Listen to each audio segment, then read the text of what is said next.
Good morning, नमस्कार। स्वागत है आपका हमारे चैनल जीएस स्टडी 94 में। और दोस्तों में यस, तो दोस्तों ऐसे तमाम तरह के स्टूडेंट हैं जो ये पूछ रहे हैं कि सर, जैसे कि लक्ष्मी देवी जी हैं, उन्होंने पूछा है कि सर ये जो एडिटोरियल होता है इसका हमें नोट भी बनाना पड़ेगा। तो लक्ष्मी जी, आपको नोट्स बनाने की कोई आवश्यकता नहीं है, पर हाँ जो जैसे सूचनाएं हों, जो फिर आप कह सकते हैं एक फैक्चुअल आंसर होते हैं, क्वेश्चंस होते हैं, उनको आप राइट डाउन कर सकती हैं। ठीक है। और कुछ ऐसे ऐसे नए नए जो वर्ड्स होते हैं, जब आप डिबेट करती हैं तो उन शब्दों की बहुत ज़्यादा आवश्यकता आपको होती है। तो ऐसे शब्दों का चुनाव करके आप अपने पुस्तक में लिख लें। ठीक है। वो आपके आगे जब आप ऐसे राइट करेंगे या डिबेट करेंगे तो उसमें बहुत ही हेल्पफुल होगा आपके लिए। ठीक है। तो अब चलते हैं, सबसे पहले उन वाक्यों की तरफ चलते हैं जिनमें उस क्षमता को कुर्बत होती है कि मोटिवेट कर सकें। यहाँ पर लिखा, देखिए, मौन विपत्ति से बचने का साधन है। जानते हैं, कुछ लोग कहते हैं और ये महसूस भी करिएगा, जो मौन होता है वो एक तरह का तप है, वो एक तरह का योग है। और यहाँ के संदर्भ में देखा जाए, यहाँ लिखा है, यदि आप विपत्ति से बचना चाहते हैं तो मौन धारण करिए। बहुत ज़्यादा भी बोलने से कभी कभार क्या होता है ना, स्थितियाँ असामान्य हो जाती हैं। ठीक है। तो कभी कभार चुप रहना ही भलाई है, और चुप रहना ही, मौन रहना ही बचने का सबसे बढ़िया साधन है। और एक चीज़ और बता दें, जिस तरह से लॉकडाउन एक्सटेंड कर दिया गया है, होम मिनिस्ट्री की तरफ से खबर आई है, अब 2 हफ्ते तक बढ़ा दिया गया है, मतलब 17 मई तक लॉकडाउन बढ़ा दिया गया है। और जो लोग जहाँ भी फंसे हुए हैं, जैसे राज्यों में, तमाम राज्यों के शहरों में जो लोग फंसे हुए हैं, माइग्रेंट जो वर्कर हैं, उन्हें राज्यों के जो चीफ मिनिस्टर हैं, मुख्यमंत्री, जल्द ही जैसे ही अपने यहाँ व्यवस्था कर लेंगे क्वारंटाइन का, उसके बाद उन्हें बुलाया जाएगा। एक शब्द है, बार बार मैं देख रहा हूँ, जब मैं दैनिक जागरण पढ़ता हूँ तो वहाँ जैसे जो आइसोलेट है, जो आइसोलेट का अर्थ है वही क्वारंटाइन का है। जब आप जागरण पढ़ेंगे तो दैनिक जागरण में लिखा वहाँ पे क्वारंटाइन, और जब इंग्लिश न्यूज़पेपर पढ़ेंगे तो वहाँ पे देखिए, जब आप इनपुट करके सर्च करेंगे तो वहाँ क्वारंटीन लिखता है। और जितने भी आप मीडिया न्यूज़ में देखेंगे वहाँ भी क्वारंटीन लिखता है। तो इनका अलग अलग है। ठीक है। क्योंकि कुछ लोग हैं वो कह सकते हैं ना, भैया आप क्वारंटाइन क्यों बोले, कुछ लोग क्वारंटाइन, इसमें लिखा है, जागरण हमेशा क्वारंटाइन नहीं लिखता, क्वारंटीन नहीं लिखता। पहली प्राथमिकता बने कृषि उत्थान। जानते हैं आज कृषि की बात क्यों की जा रही है? यहाँ पे कृषि की बात इसलिए की जा रही है क्योंकि वैश्विक मंदी आने वाली है, और इस चीज़ को आप झुटला नहीं सकते हैं। तो जो तमाम तरह के जो विशेषज्ञ हैं, जैसे केसी त्यागी जी हैं, इनके द्वारा भी सरकार को एक सुझाव दिया जा रहा है। ठीक है। सरकार को एक तरफ, सरकार की जो ध्यान है वो कृषि की तरफ ये आकर्षित करवाना चाहते हैं कि किन किन प्राथमिकताओं के आधार पर हम अपने भारत जैसे देश में जो आर्थिक मंदी है, जो रिसेशन है, उसे कम किया जा सकता है। ठीक है। तो पहली प्राथमिकता कौन बने? कृषि बने। ठीक है। ये आपका विषय है, इस पर हम आज एनालिसिस करेंगे। यहाँ देखिए लिखा है, कोविड-19 महामारी के प्रकोप के बीच देश में गेहूं फसल की कटाई का दौर अपने अंतिम चरण में है। सरकार के अनुसार हमारी 9 करोड़ टन की आवश्यकता से अधिक इस बार 10.62 करोड़ टन गेहूं की पैदावार होने की उम्मीद है। देश में पैदा होने वाले गेहूं का अधिकांश हिस्सा पंजाब, हरियाणा, मध्य प्रदेश, उत्तर प्रदेश, राजस्थान से आता है, जो लगभग 83% है। किसानों को इस समय तमाम अव्यवस्था, ट्रांसपोर्ट की कमी और लॉकडाउन के चलते मजदूरों की कमी का सामना करना पड़ रहा है। पंजाब की खन्ना मंडी एशिया की सबसे बड़ी आवक मंडी मानी जाती है। वहाँ दिहाड़ी मजदूरों की अनुपलब्धता के कारण मजदूरी दोगुनी हो गई है। तो ये वाकई ये वाजिब भी है, क्योंकि जितने भी वर्कर हैं दोस्तों, दिहाड़ी वाले, वो अपने अपने घर जा रहे हैं, अपने शहर जा रहे हैं। तो इससे क्या है कि ये बहुत बड़ी कमी हो जाएगी, क्योंकि जो बृहत स्तर पे बहुत किसान कुछ लोग हैं, तो उनके पास बहुत बड़ी संख्या में खेती गृहस्थी है। तो ऐसे में और जब ज़्यादातर माइग्रेंट अपने शहर अपने गांव घर चले जाएंगे तो ऐसे में मज़दूरों की कमी आ जाएगी। तो ऐसे में कहीं ना कहीं आपका जो कृषि है, जो कृषि सेक्टर, एग्रीकल्चर सेक्टर, वो भी प्रभावित होगा इन कारणों से। और बीच में जिस तरह से लॉकडाउन हुआ तो देखे होंगे वीडियो के माध्यम से किस तरह मूली के खेत में लोग ट्रैक्टर से पूरा खेत उखड़वा दिए हैं। उसके बाद कहीं देखे होंगे पालक गोभी के खेतों को किस तरह बुरी तरह से ख़राब किया जा रहा था। क्यों? क्योंकि किसान तबाह हो रहा है पूरी तरह से। मंडियां बंद है, उसके जो है फल हैं, सब्जियां हैं, वो मंडी तक जा नहीं रहे हैं, जिससे खेतों में ही सड़ रहे हैं। तो जो ये किसान को जो नुकसान हो रहा है, सरकार को इसको प्राथमिकता देनी चाहिए कि हम क्या करें कि इसको नुकसान ना हो। यदि किसान का मनोबल टूटता है दोस्तों, तो आने वाले समय में या फिर जो अगली फसल होगी उसमें उस चीज़ की कमी होगी, उसके उत्साह की। और जब उत्साह की कमी होगी तो दोस्तों तमाम जगहों पे खाद्यान्न की कमी होगी। इसलिए यदि सरकार को ये प्राथमिकता अगर लेनी है, ये जिम्मेदारी है उसकी। यदि वो जिम्मेदारी नहीं लेगा तो फिर सरकार के सामने भी संकट खड़ा हो जाएगा, फिर सरकार भी गिर जाएगी, लोग भूखे मरेंगे।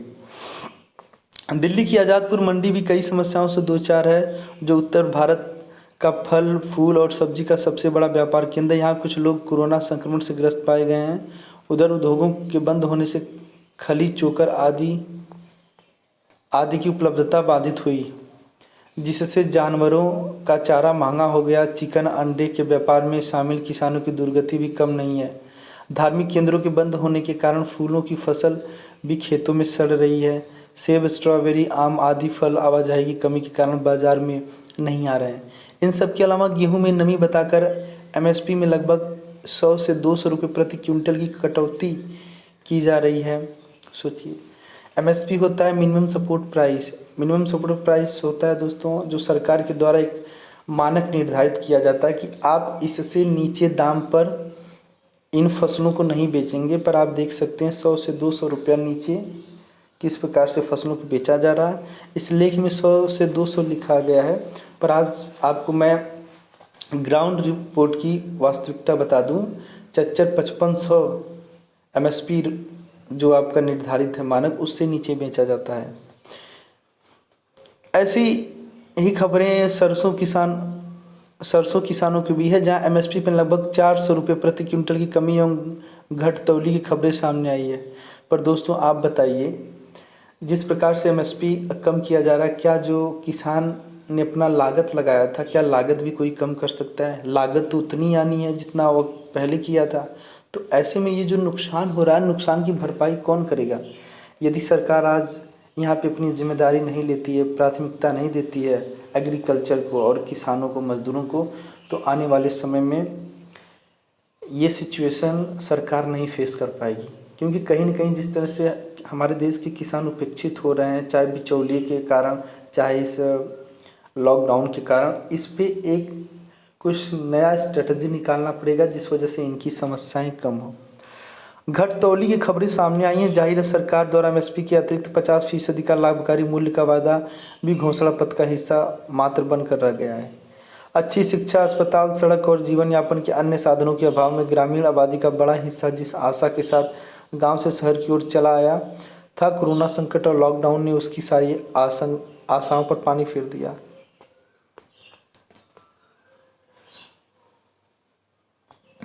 शहर और प्रशासन की अव्यवस्थाओं के कारण शहरों में न तो उनके लिए समुचित भोजन की व्यवस्था हो पाई, न ही सिर ढकने का सही इंतजाम। कुछ लोग थे सोशल मीडिया पे जिस तरह से वीडियो पोस्ट करके गालियां दे रहे थे, अभद्रता जाहिर कर रहे थे इन्हीं माइग्रेंट वर्कर के खिलाफ़ कि ये लोग जाहिल हैं। किस तरह से जब तमाम तरह की बातें कही गई हैं कि पूर्ण लॉकबंदी की गई हैं, तो ये किस तरह से शहरों को छोड़कर गाँव की तरफ पलायन कर रहे हैं। तो कल के लेख में एक बात लिखी थी कि यदि इंसान के सामने जब संकट आता है ना, तो दुनिया का सबसे सुरक्षित स्थान उसे अपना घर महसूस होता है। ठीक है, इस सिचुएशन को अगर हम हटा भी दें तो जो तमाम राज्यों की सरकारों के द्वारा, वहाँ के स्थानीय प्रशासन के द्वारा जो झूठे वादे किए गए थे कि हम उन वर्कर को शेल्टर में रखेंगे। यदि जिनके पास रहने की व्यवस्था नहीं है उनको खाने पीने की कोई कमी नहीं होने देंगे। और जिस कंपनी या जिस जगह वो काम करते हैं उनके माध्यम से उनका हम वेज जो होता है वेतन नहीं रोकेंगे, उनको दिलवाएंगे।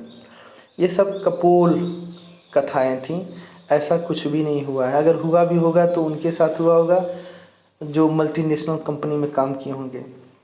तो ये जब उपेक्षित हो रहे हैं उन्हीं लोगों के द्वारा जिनको इन्होंने सालों साल अपनी ऊर्जा से वहाँ पे उत्पादन किया और उन मालिकों को करोड़पति से अरबपति बनाया। जब उनकी ये व्यवस्था है, उनका ये नज़रिया है इनके प्रति, तो ये प्राथमिकता जिम्मेदारी किसको लेनी चाहिए? सरकार को। इसलिए वो छोड़ छोड़ के वहाँ से भाग रहे हैं। वो इनसिक्योर फील कर रहे हैं उस जगह पे रहना, वो व्यवस्थाएं नहीं उन्हें दी जा रही, इसलिए वहाँ से भाग रहे हैं, नहीं तो वहाँ से नहीं भागते। और कुछ लोग वीडियो पोस्ट करके गालियाँ दे रहे थे। ईश्वर न करे आप उनकी जगह रहते हैं, पर इस पीड़ा को समझिएगा। मैं बार बार कहता हूँ जब आप सहानुभूति किसी से रखेंगे ना तो आप 100 में मात्र 10% ही ले पाएंगे।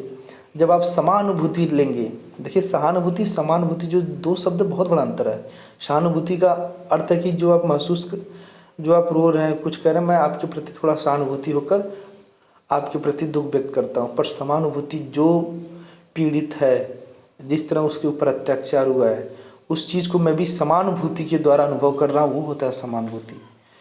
तो कभी महसूस करना हो ना तो सबसे पहले अपने आप को उस जगह पर रख कर देखिए, ठीक है। तमाम मजदूरों को सैकड़ों किलोमीटर पैदल चलकर अपने घर पहुंचना पड़ा। यह अच्छा है कि उन्हें वापस लाने की तैयारी हो रही है, लेकिन विभिन्न राज्यों में लाखों मजदूरों को सुरक्षित वापसी आसान कम नहीं है। यह संतोषजनक है कि उन्हें ट्रेनों से वापस लेने की व्यवस्था की जा रही है, लेकिन समस्या केवल यह नहीं कि उन्हें सुरक्षित तरीके से उनके घर गाँव पहुँचना है, बल्कि उनकी रोजी रोटी का भी व्यवस्था करनी है, साथ ही उनकी सेहत की भी चिंता करनी है।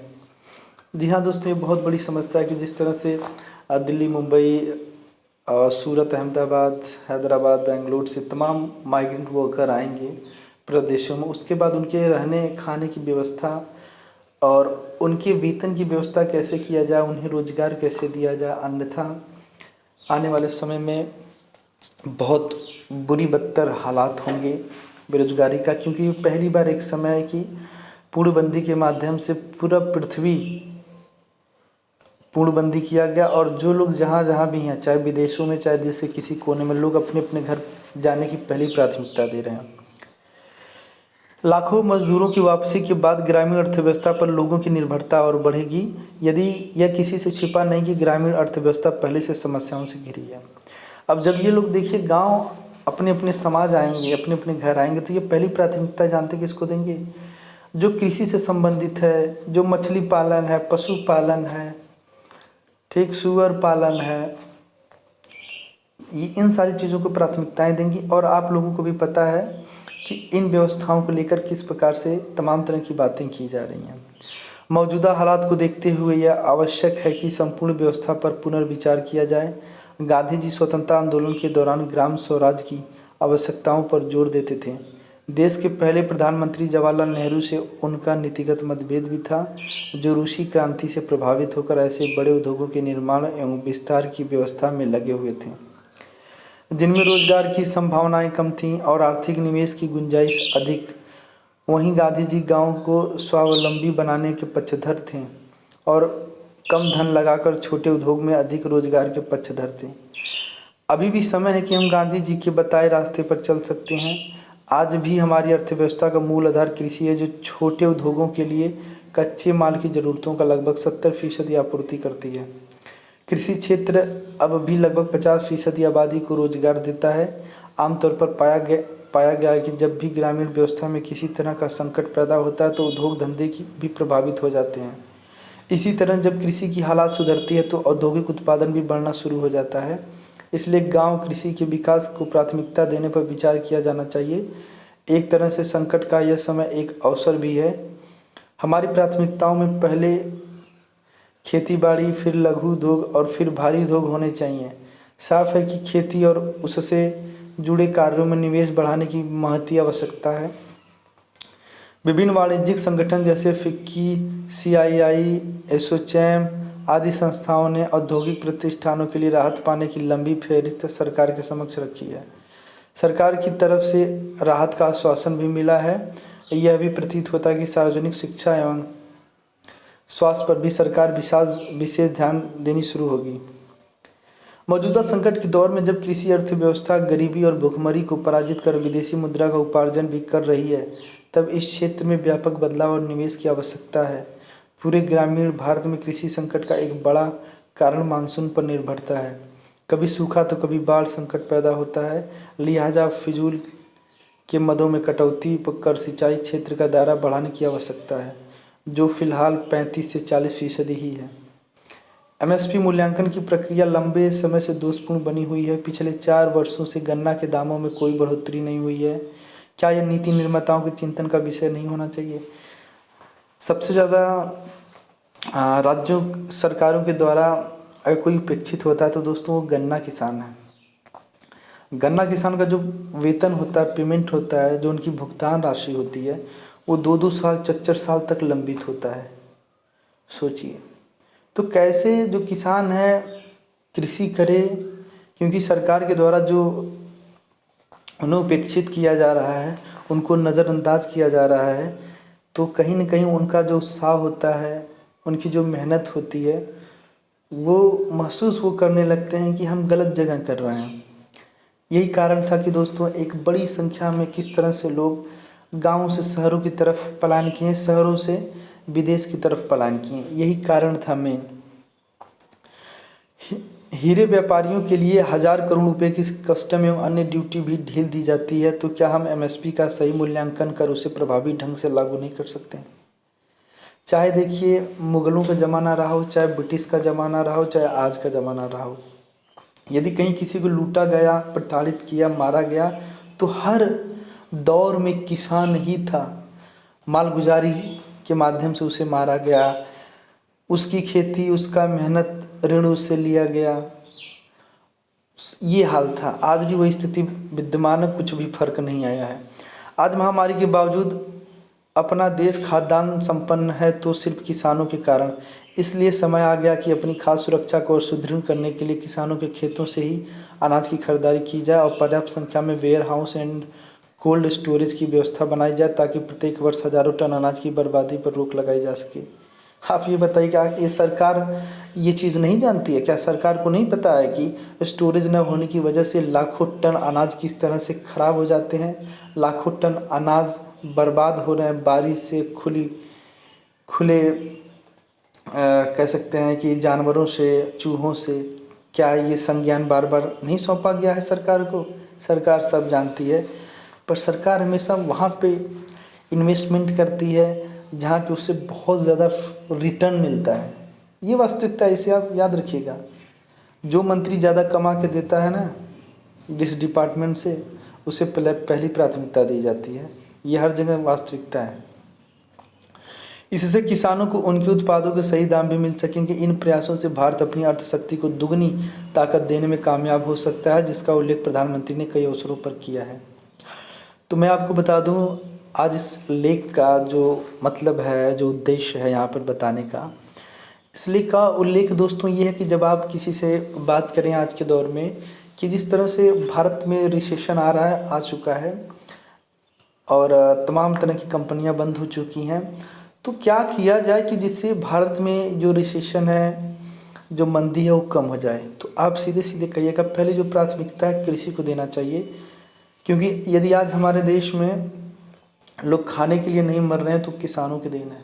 और जो किसानों को हज़ारों सालों से उपेक्षित होना पड़ा, प्रताड़ित होना पड़ा, उसके जो मेहनत का सही दाम नहीं मिला, तो अब ये ज़रूरत है कि सरकार उन चीज़ों को प्राथमिकता दे, स्टोरेज बनवाए, पानी की व्यवस्था करे। यदि किसी प्रकार से प्राकृतिक आपदा के कारण उसकी फसल नष्ट हो जाती है तो उसके लिए विशेष सुविधाएं दी जाए। तो आज के लिए इतना ही। नमस्कार, धन्यवाद। अपनी प्रतिक्रिया ज़रूर दीजिएगा। हम एक एक मैसेज पढ़ते हैं, बहुत ज़्यादा तो कमेंट हमारे पास नहीं आते हैं, फिर भी हम एक एक मैसेज पढ़ते हैं, आप लोगों को पता भी होगा, जवाब भी देते हैं। ठीक है, ओके, नमस्कार, धन्यवाद। मिलते हैं अगले वीडियो में।